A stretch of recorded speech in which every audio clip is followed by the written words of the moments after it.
Hello, and welcome to today's webinar, Redefining MES, Moving from MES Toward a Platform Approach. My name is Jen Diamond. I'll be hosting or moderating today's session. Over the course of the next hour, we'll be covering a lot of different topics, including the evolution of MES, demystifying composability, what does a composable MES look like, and then finally, what does a reimagined tech stack look like? Today's speakers are Gilad and Erik. Erik leads our product and ecosystem team here at Tulip. He has over 15 years of experience in building and leading teams in operations and product development. Erik is one of the earliest Tulip employees, joining after earning his MBA from MIT. And then Gilad leads our customer services team and has over 28 years experience in manufacturing IT, automation, engineering, services delivery, with domain expertise in digital technologies and manufacturing business systems, including IIoT, MES, EMI, PLM, QMS, DCS, and SCADA. Gilad started his career in academia, researching concepts and architectures that were the architect for Industry 4.0 and industrial IIoT. So with that, I'll hand it over to Gilad and Erik. Thanks, Jen. Good to be here today. Hello, everybody. So we're going to start with a quote here from Gartner that basically states that the world is changing. Now, I don't think that should be news to most people. We understand that there's a digital transformation that's going on, but I think it's a recognition that it's a fundamental change in what we see as MES and the challenge that MES is trying to solve. There's a change in the status quo, and I think throughout this webinar, we're going to explain to you what this change is and what it means for you as a consumer of these types of systems. The big theme that we're seeing take place within the MES market right now is a transition from monolithic architectures in which applications come sort of pre-configured and predefined modules over to this new way of doing business. We've been seeing this for the last couple of years, but there's this concept of composability that's really pervading the MES category. Gartner says that these composable application approaches are winning, and that the vendors that are using the platform as a service with no-code capabilities are gaining a lot of ground, gaining a lot of traction in the MES space. And there's another observation here, which is the speed in which companies are transitioning over to these architectures is accelerating, and also it represents a significant shift within the MES category. So if you look at the quadrant over the last few years, you're seeing new entrants, including Tulip, sort of taking more of a center stage, and you're seeing the incumbents with the sort of old approach to doing business sort of decreasing in prominence. And the reasons for this are actually pretty interesting. And we want to during the course of this webinar, unpack what some of those reasons are, share some of the observations we've seen, and share a little bit about how we're seeing this from our vantage point within the market. So one of the things that is changing is this notion of cloud native and what that means. And we'll talk about that in a bit more detail. But I think the premise that Gartner is saying is that you can't just take old architecture and move it into the cloud. That's called lift and shift and not the way to go. In order to really capitalize and bring to the market truly digital capabilities and features, you have to be from the ground up cloud native, and that's kind of what we're seeing with Tulip. So we talked a bit about the challenge that the industry is seeing, and it is important to understand and discern also when you start looking at these systems that they are truly cloud native. And what does cloud native really mean? Erik will touch on that in just a few slides. But before we get there, let's move on to the next slide. And I think the key point here is that, in the past, within the MES category, I think anybody who's interacted with these systems over the past, 5, 10, 20 years, there's always this kind of jarring disconnect between the experience you have when you pick up your iPhone and order an Uber, or do your banking, or message a friend, or use your calendar. This sort of B2C consumer experience relative to the enterprise MES user experience. If you've ever been behind one of these applications on the shop floor, it's always like a bit of a jarring experience. It's the UI is a little bit antiquated, it's a little bit clunky, and there's just been this huge disconnect there. And you've been seeing things like wearables as a real feature. So can it, does this work on a headset, for example? Does it work on a tablet? Does it work on a mobile phone? And I think this also, kind of associated with this transition over to composability and over to this more modern architecture, these are increasingly becoming just ways of doing business. So the cloud native software offerings today, they run on anything that can talk to the internet. So whether it's a wearable, whether it's a touch screen, whether it's a tablet, or whether it's a cell phone, if it talks to the internet, it should be able to interact with these software applications. And the other key point here is that whether or not, like, what the right form factor is largely dependent on the context that the operator is going to be working within. This is software that needs to be able to meet the operator where they are and help them in the execution of their work. And if it's not doing that, then it's fundamentally not meeting the bill. So what are we trying to really solve here? And I think so. We talk about change, cloud native, these are technologies, et cetera. But at the end of the day, digital technology is only interesting because it brings about it solves a business problem. More than that, it brings around an increase in productivity.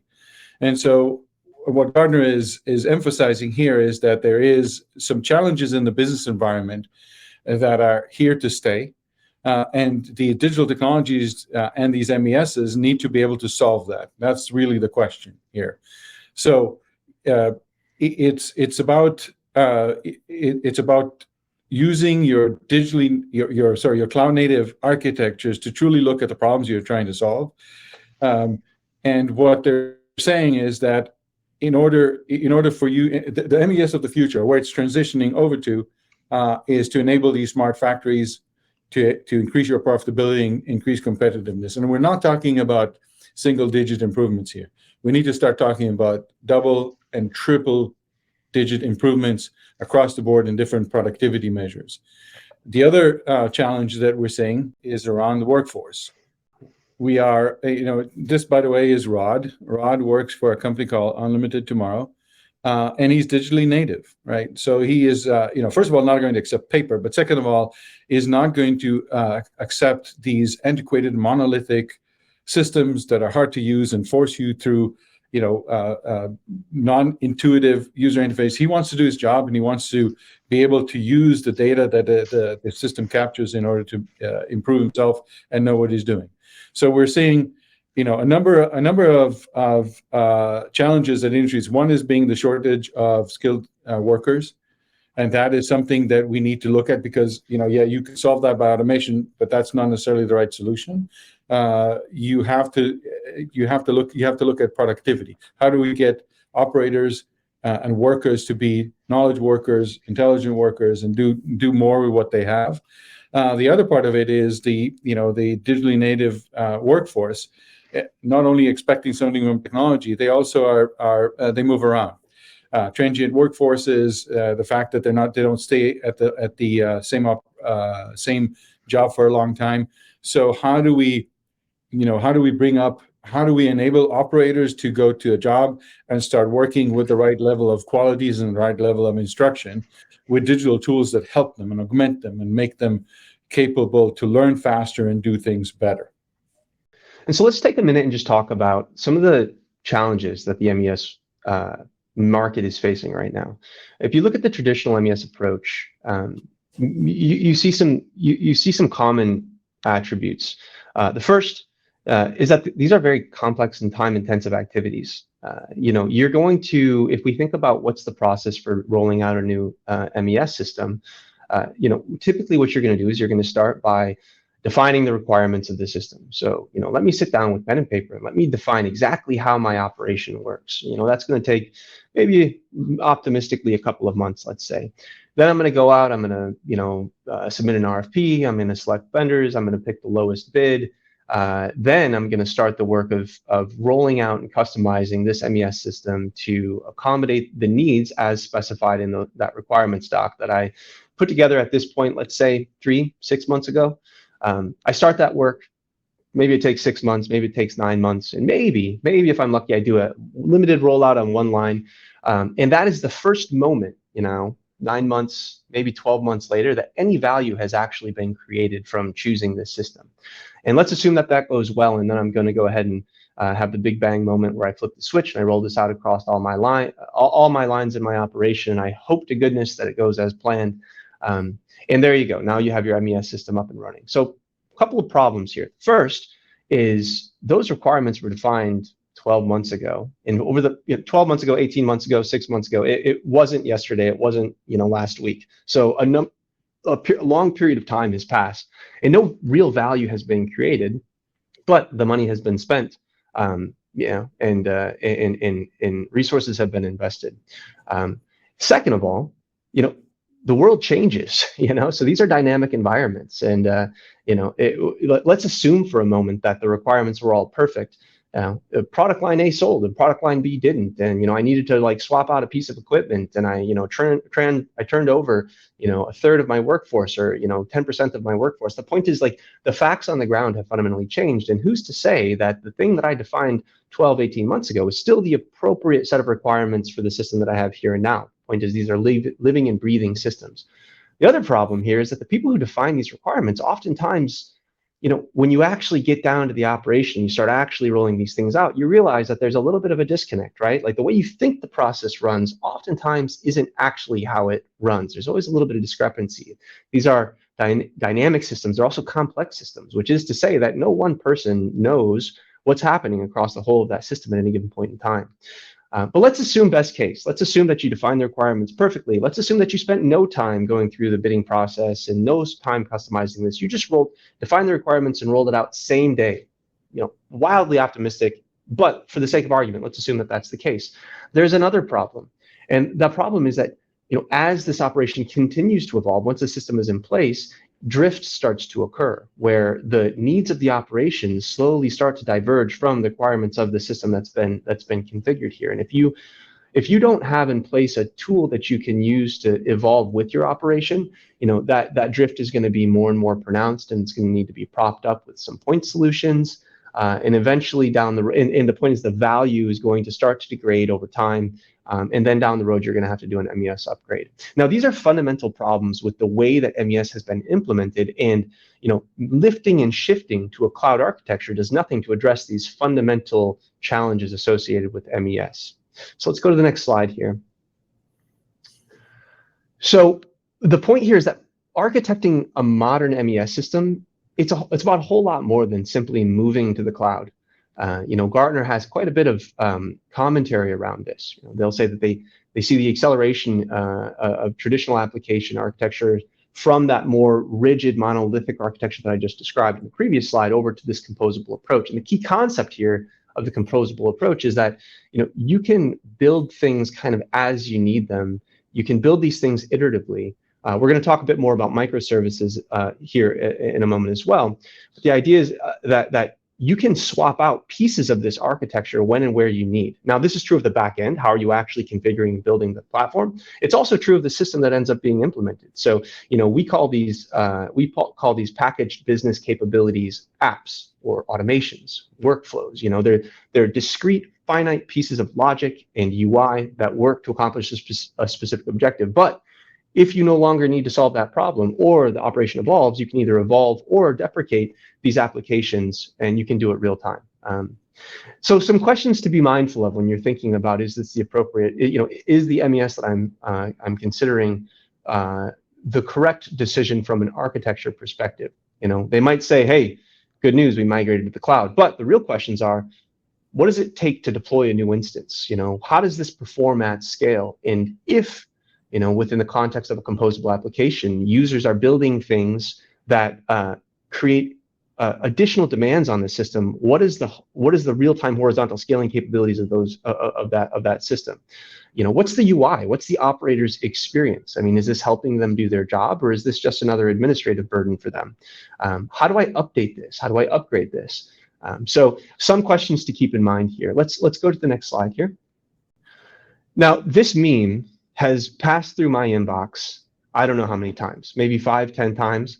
I'm a huge fan of Pulp Fiction. and I couldn't resist but including this here. But like, why is Samuel L. Jackson so upset? He's like, no, we moved to the cloud. It's all good. Samuel L. Jackson, he knows better. So let's go to the next slide here.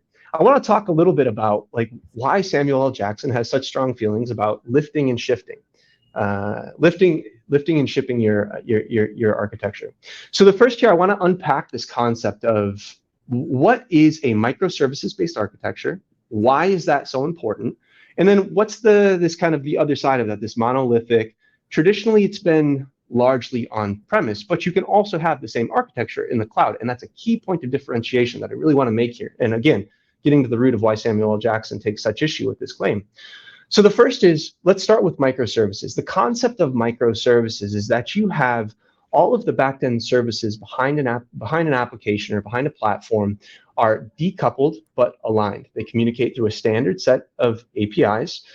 They allow you to take a very complex system to distribute that complexity by its appropriate service, and then you can communicate, you can continuously release, continuously improve each of these individual services to accommodate evolving needs that are placed on the system itself.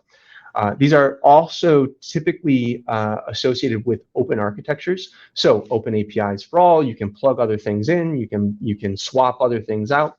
And the reason that this is so important is because, let's say for a second that you go from an implementation where you have, let's say you have 10 operators, 10 stations, 10 interfaces, something like this running in your operation. You go from 10 to 100 and 100 to 1,000, and you do this in, call it 3 months. If you have a monolithic architecture, like there is a massive drag that is created on the performance. It's really difficult to provision resources appropriately to be able to keep pace with that level of scale. Whereas if you take a microservices-based approach, you're able to simply, you can horizontally scale these resources kind of when and where you need them in a dynamic way, which is very difficult to do with more of a monolithic architecture. So the point here is that companies that we describe as web native, that have been born on the internet, sort of evolved out of internet era companies, the Yelps, the Googles, the Facebooks, they know this intrinsically because they've dealt with fantastic scale across their users, and they have to handle like a high variability. These architectures are just fundamentally more resilient, and in fundamentally re-architecting the back end is an extremely difficult thing to do. Gartner's observation is that the longer a company has been in business, the harder it is going to be for them to migrate this architecture. And you can think about this as like if there's an iceberg, you see the tip of the iceberg, that's the UI, that's what you can interact with. But what keeps that above the water is this massive amount of back-end services, and how those services are configured is really, really important, as we'll see. Okay, so in conclusion to this section, really what Gartner is emphasizing is the world is changing. They've emphasized quite a number of things, both from a business perspective and from a technology perspective, that are important. And they are acknowledging that low-code, infrastructure as a service, platform is the way to go. Also, what they're saying in this, if you read this quote, is that the people who are going to be able to change and take this composability approach, or the vendors that are going to do that, are the ones that are going to stay in the forefront. So there's a big shift. If you take a look at the Magic Quadrant right now, there is a monumental shift where the old technologies are starting to phase out and new technologies such as Tulip are starting to gain momentum. We in fact even say that MES as a term is going to change. And I think the big conclusion out of all of this is that you can't take steam and make it electricity. We are currently we are in a paradigm shift. We're moving away from what MES was to what MES is going to be. We call it a frontline operations platform, and we're going to emphasize as we go through this webinar what that means and what you should look out for, and why Tulip is solving this in a very, very different way, past what we talk about infrastructure as a service, cloud native type of platform. At the core of it is composability, and that is what we're going to define in more detail in the next section. Okay, so what is composability? first, I want to lead with a claim. In 2022, Gartner said by 2025, 60% of new MES solutions are going to be assembled by manufacturers or implementation providers using composable technology. It's a pretty bold claim. And mind you, I think you're seeing this bear out. I think you're seeing this come to bear. But that was certainly not the case a year or two ago. So this is like a fairly bold claim from Gartner. Let's go to the next slide. But I want to talk just briefly, like, what is composability specifically? So composability, it's a system of design principles involving selecting or assembling components to satisfy specific user requirements. The idea here is that the same conversation that we had around the microservices backend architecture apply when you're thinking about composability in the way you're using a platform to solve specific problems. Think about if you were to think about the old approach, the slide we covered a few minutes ago, we start by defining the business process and the system requirements, and then you select a vendor who will do all of these things for you, and it'll take some time, and then 18 months later or something like that, hopefully something rolls out that mostly reflects those requirements. This is a fundamental paradigm shift where you're saying, no, don't define all of your requirements and don't define a system that can satisfy all of your requirements. Start to build solutions that address specific requirements and decouple all of these different requirements, So I think, I'll pass it off to Gilad to talk a little bit more about some of the emergent properties that result when you shift, when you're on the other side of this paradigm shift. Yeah, so this is, we have to actually think about things differently. But let's first of all, asking why is it important? And the key of it is adaptability and agility. And we talked about agility for quite a long time, and flexibility, et cetera. But if you remember what we just talked about in the beginning of this webinar, that the business environment has changed, the world is changing, things happen faster, and change happens faster, and we have to be able to adapt. And let's think about, which systems out there adapt best to change, one of them being people. We as social systems are very adaptive to change. So the idea is, the question is why? So if we take what we've done so far, if you think about Industry 3.0, the SIM concept, if you know what that is, computer integrated manufacturing, the idea is to look at organization and look at systems as machines. Basically, we want to know everything that the system does, everything that it needs to solve, and we top-down define how it's going to work. That has worked for us in the past, but as the world is changing faster and more rapidly, we need to look at the native traits of some of these organism type of systems. So, as Erik said, when you start building a system from the bottoms up, it becomes emergent, meaning that you're dealing with one problem at a time. And really, the simplistic way to think about it is the age-old eating an elephant one bite at a time. I have a quote here on the right, and this quote dates from the 90s. In the 90s, we were starting to talk about adaptability and agility, and there was something called the Agility Forum, and one of the things that they said is the difference is that instead of anticipating a defined set of requirements, which is what you do today in the traditional systems, try to build a system that can be deconstructed and reconstructed as needed. And that's at the core of composability. Composability means that you have small elements that you can put together and you can change them constantly until to fit the problems and to solve the problems that you have right now. And it's such a key principle, and it's also a explanation of why composability is the way of the future. At the core of composability is what is called a one element or unit. So what are you composing essentially? In Tulip, we are composing apps. An app is at the core of composability, and apps working together is why you get composability. If you go to a system and ask them what is your core element of composability, and they can't answer, that means that they are not a composable system. They are a top-down monolithic system. In fact, Gartner has, after a while, also come to the same conclusion. They call the composability elements PBCs. It's an abbreviation that's hard to say many times over. I prefer to call them apps. It's also 3 letters and actually easier to say. It actually, I think, better resembles what we're trying to do. But essentially, they're saying the same thing. you need to compose a system based on these packaged business capabilities, which is essentially something that solves a specific problem. In our world, it's called an app. And apps are reusable, and apps are user-centric, and apps are built in a low-code environment. So the question is, how do you compose an app? If you go to the next slide, well, you compose an app the same way you compose a PowerPoint slide or a PowerPoint deck. So here comes applying low-code democratization to this world. We're putting it all together for you, right? What is a PBC? It's an app. How do you compose an app? You compose an app the same way in a no-code environment, the same way that you compose a PowerPoint. Obviously, there's more sophistication to it, and if you go to our platform, you can see that. But that is at the core of it. And when you do that, you get this bottoms-up evolving system that solves one problem at a time, and these apps work together and essentially come to the same. They solve the same problem that MES systems are trying to solve, but they don't need to take this upfront view into things to know that I need to know everything that the system needs to do, my set of requirements. And once I put these requirements in the system, I pour concrete on them, and I cannot change them or easily change on them. That is the core of the problems with traditional MESs, and also where composability comes in and allows you to be adaptable and grow with time. Everybody knows that manufacturing is not something that, it changes all the time. At the core of lean is continuous improvement, which means that you need to change all the time and adapt.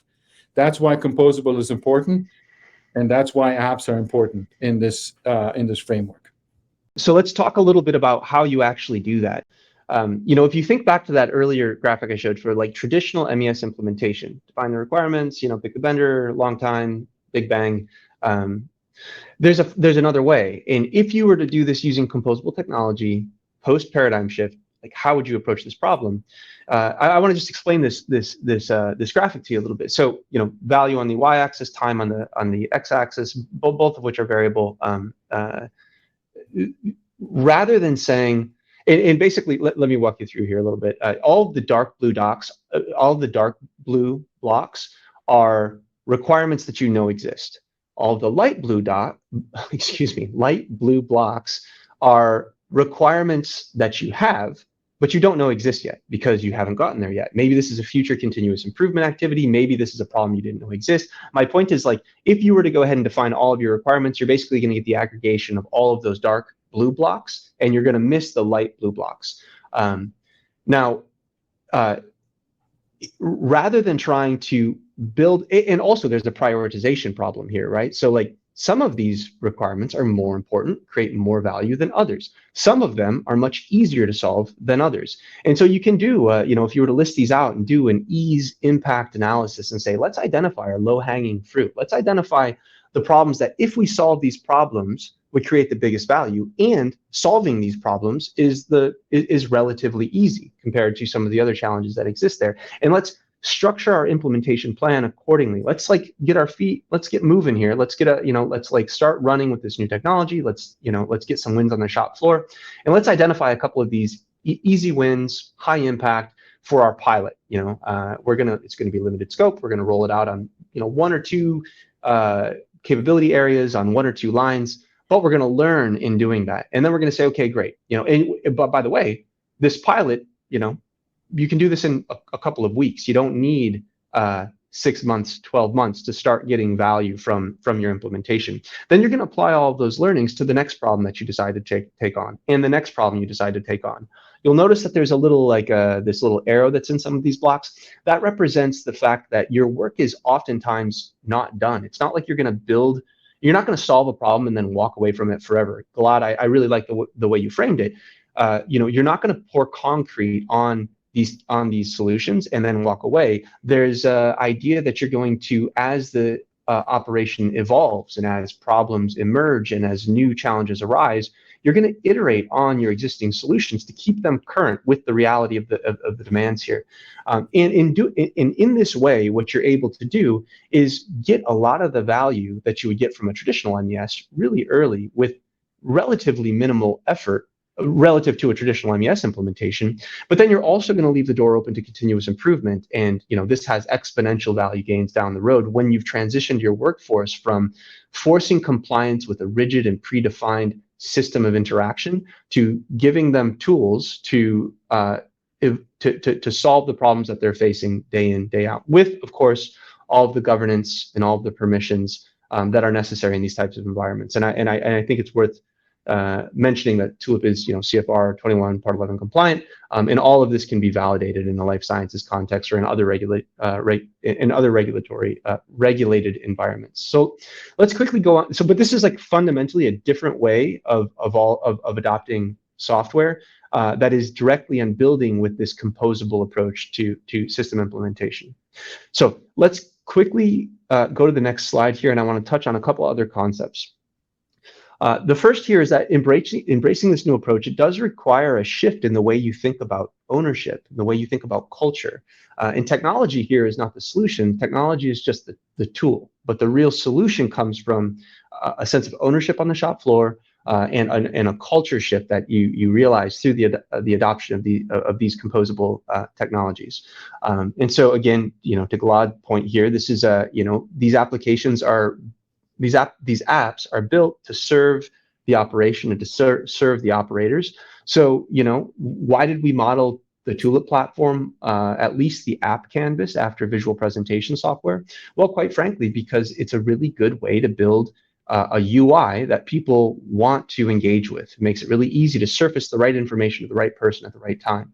There's also this transition here from sort of top-down single architect into a bottom-up emergence that is very human-centric. Now let's talk a little bit about this changing culture. One of, again, top-down centralized, I've defined the process, and everyone else like force adherence to the process into one of continuous improvement and one of an empowered workforce. So all of these stakeholders across the operation and across the organization, they have interdependencies that exist between them. You can establish a center of excellence. You are going to train your citizen developers. Those applications are going to go to an end user. And you need to make sure that feedback mechanisms exist between these different stakeholders to, at the end of the day, deliver the best quality product you can, to the shop floor. Once this has been realized, you have transitioned from simply implementing an MES system into creating an open and extensible ecosystem that allows people to solve problems freely, to share information freely across the platform, across other stakeholders that are also using this operation. And it also lends itself to, again, this is going back to our microservices architecture approach, and one of the central tenets of which is this notion of open APIs. It also, we don't have any delusions about Tulip being the only platform that's going to solve all of these problems. We believe on day zero that this problem was just too big and too diverse for any one vendor to solve it all. And we believe that it was going to be paramount for Tulip to build a platform that allowed other technologies, other vendors, to make their offerings available through the Tulip platform here. And so this is like fundamentally an architecture that is open in nature. APIs, you can take data from Tulip, send it anywhere. We'll accept data from anything. You can contextualize that within the app context, whether that be an ERP, a LIM system, a QMS, a SCADA system, what have you. And this is like really kind of core to our product philosophy here. Okay, so I'm going to try and put this all together for you with a composable. What is a composable MES? So we are going to understand why it's important. But let's give you what this slide tries to do is give you a framework where you can determine whether an MES is truly provides the composable capabilities or not. On the top, we have the traditional systems. On the top, we have composable systems. So there's 3 dimensions that are important. First of all, this notion of a functional hierarchy. You all know where functional hierarchies come from. It again dates back to the 90s. ISA 95 provides one of these things.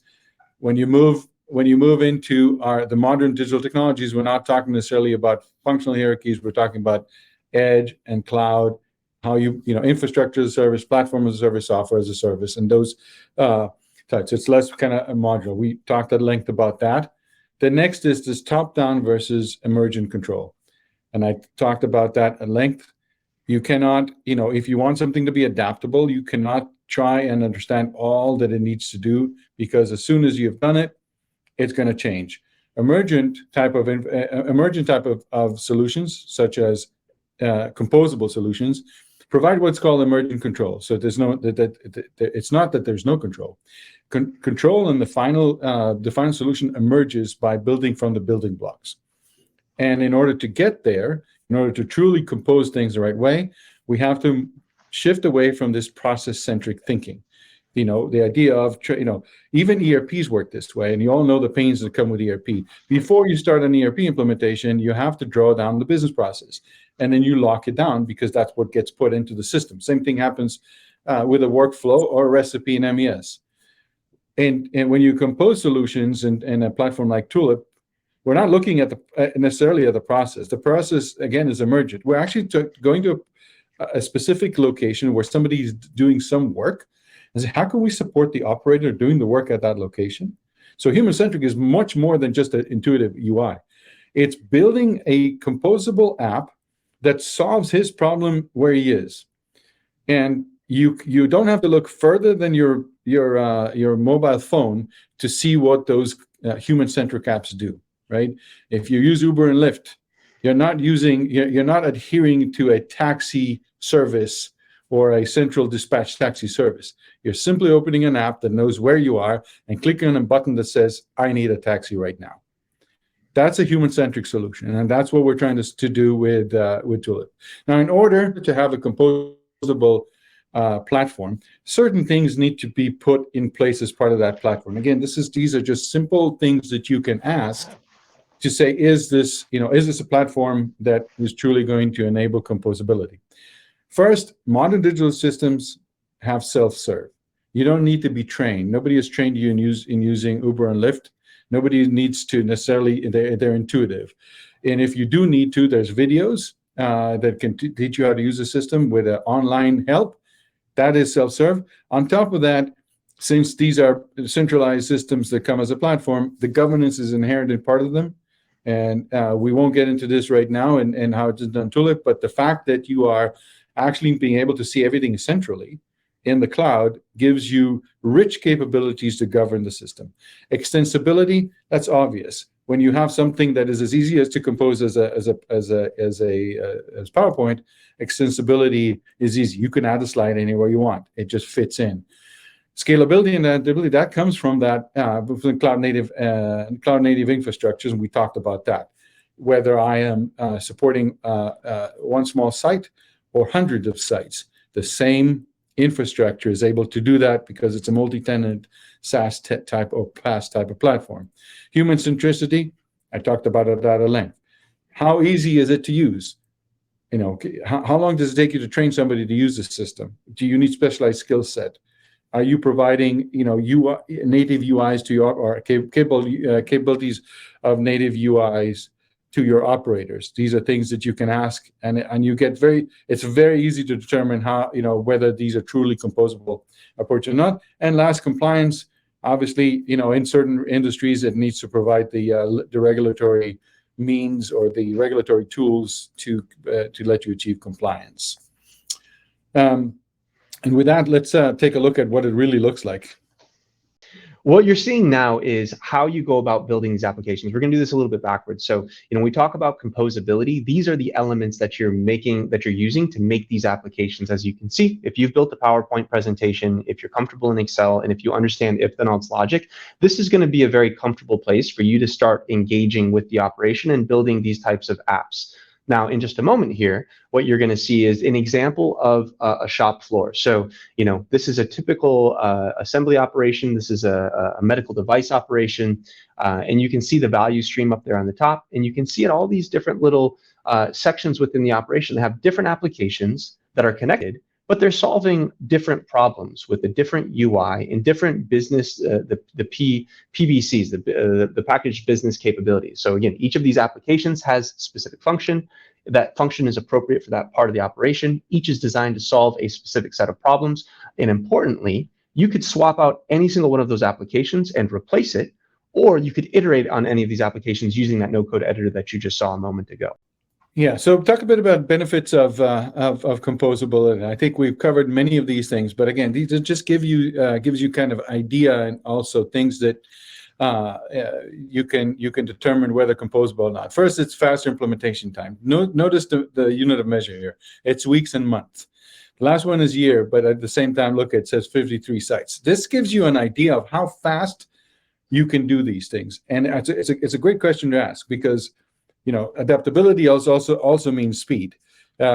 Next is user experience, and we talked about user experience as part of human centricity.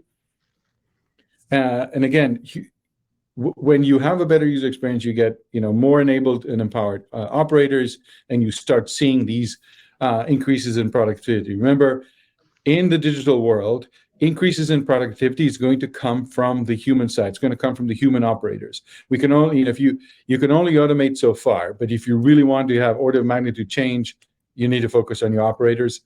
Next, the updates and upgrades. Tulip is true to what modern digital tools and SaaS platforms. We actually release software every 2 weeks, and that is, it's native to Tulip in how we provide the agile process that we provide, but also a testament to the true digital architecture that's behind it. We can push out new software every 2 weeks, and it takes literally minutes to upgrade. It's seamless. You don't need to do a 3-month process to upgrade your infrastructure. And then lastly is this whole notion of reuse and sharing, right? So you build apps, there's the capabilities to put them in your app exchange or our library. Basically what it mounts up to is that, like a PowerPoint, you can reuse an app in the same manner. You can take an app, copy it over, start changing it. You can take a template, start building on top of that. That is key to composability. If you don't have that flexibility in how you're building, then you're not in a composable type of platform. So with that, let's go into the last section here. Okay, so what does this reimagined tech stack look like? And I recently reread Jim Womack was on site with us a couple of weeks ago, and I recently reread The Machine That Changed the World. And we're all big lean believers back here, and built Tulip fundamentally as a tool to, basically, I think that if Taiichi Ohno were around today, he would use a modern set of tools to realize a lot of the innovation that he was able to bring to market through the Toyota production system and what we now call lean. But the point here is that there was a couple of fundamental insights at the root of what Toyota did back in the 80s. And the first is that this is not just a mechanism that is intended to make people work harder. The point here is that people go to work to think. They go to work to solve problems. They go to work with a sense of ownership and a sense of responsibility, and the burden is on them to continuously improve the operation and to work together to be able to do that. Now, a core part of that is this element of ownership. So if you are mandating that a certain process be followed in a certain way, like here's the tool, a vendor configured, it's done, you just shut up and color, just do what you're told, you're going to disenfranchise your workforce, and you're not harnessing the most valuable resource that you have, which is like this depth of experience and knowledge that exists within the workforce that's there. You give these people tools, you let them with guidance, of course, but like you give them tools and you let them solve these problems, and what results is a real sense of pride and ownership in the operation they have and in the tools that they have. And this is, I think, directly in keeping with sort of the core tenets of lean. And we very much look to this example as inspiration when we're building our product here. I just want to add to that. I think it's such a key concept that it's important for us to understand. True composable next generation MES have to inherently support lean and continuous improvement. If they don't, then they are not going to get you the productivity gains that you need. Yeah, I completely agree. And I want to just give 2 brief examples of what is this open architecture and releasing every 2 weeks and, and composability, like what are the things that it unlocks? So here's an example of one of our customers, and they're using a really interesting set of tools. So in this case, they're using the composable platform plus vision capabilities to poke-yoke a kitting process. No one went in and told them, you have to use this tool. You have an engineer on the ground who saw a problem, who was given the right tools, and they have dramatically improved their quality and their yield as a result of using these tools in a very creative way. Let's go to the next slide. Unless you've been living under a rock, we've all heard about OpenAI and ChatGPT. The point, OpenAI, ChatGPT came out, and we got their APIs, and within the same day, we released, and if you go to our library today, you go tulip.co/library, search for ChatGPT, and you'll see a set of applications that leverage the OpenAI tool, and you can take input from a Tulip application, pass it back to the OpenAI API, and you can get this information back, and there's a set of use cases there that show how this can be used. But the point here is, like, we didn't have to do any product development to enable this integration, which is a function of the open architecture, which is a function of the cloud native architecture that we were born on the internet, we were born on the cloud. And things like this, people perceive as a rapid innovation cycle. Really, I mean, that's true. We do have rapid innovation cycle, but when you have an open architecture, you can benefit from, when the tide rises, all boat, the tide raises all boats, right? So when new capabilities and new technologies come available, if they're built with an open architecture and on a web native platform, you can go ahead and you can incorporate these within your applications. So a lot more interesting things coming on, generative AI generally here on the product side in Tulip, but we'll save that conversation for another day. So what are the key takeaways, right? So MES is evolving. We tend to say it's a dying category, or you can look at it in many different ways. I think the traditional monolithic MESs are going to go away. The lift and shift into the cloud is not going to give you what you need. It's still steam, and it will never be electricity. That's a analogy to the first or second industrial revolution, when we went from steam to electricity. We have to look at systems that, we have to look at solutions that truly provide composability. And I think we've given you a number of definitions, a number of dimensions that you can use in order to understand, really, is it truly composable or not? I think it's a key thing that you need to look at.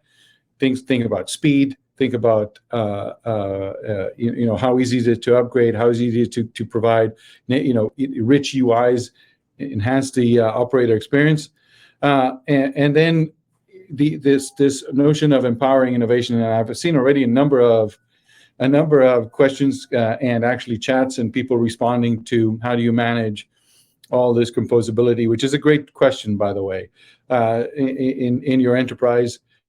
But digital and transformation comes with innovation. You can't stifle innovation.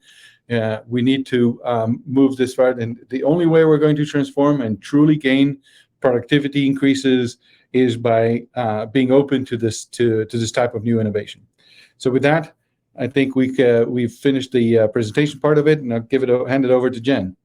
Thank you so much, Erik and Gilad, for presenting. So before we jump into the Q&A session, I just wanted to mention a few different things. I would encourage you to go on to the Tulip website and tulip.co and look for the Magic Quadrant report and read it yourself. And encourage you to scroll down to the market overview section of the report, which has a lot of information and quoted a lot from there as well. Upcoming, I think it's actually next week, we have an event where we'll be showing our latest technology that we're unveiling, and that is automations in Tulip. And it's a new capability that enables you to run logic in the background of your manufacturing operations, making your people more efficient, accurate, and productive. And so that is on June 22nd at 11 a.m. Eastern Time. So with that, we can head over to the Q&A session. Well, this is a good question for you. So how can Tulip support small to medium-sized companies' application development needs? Yeah, so it's not how. I think we do support. I mean, you don't have to be a big organization. It takes no more than signing up for a free trial and going on our university to start building your first app. Once you do that, we will make contact with you and talk about licensing for that first site. that's another topic altogether.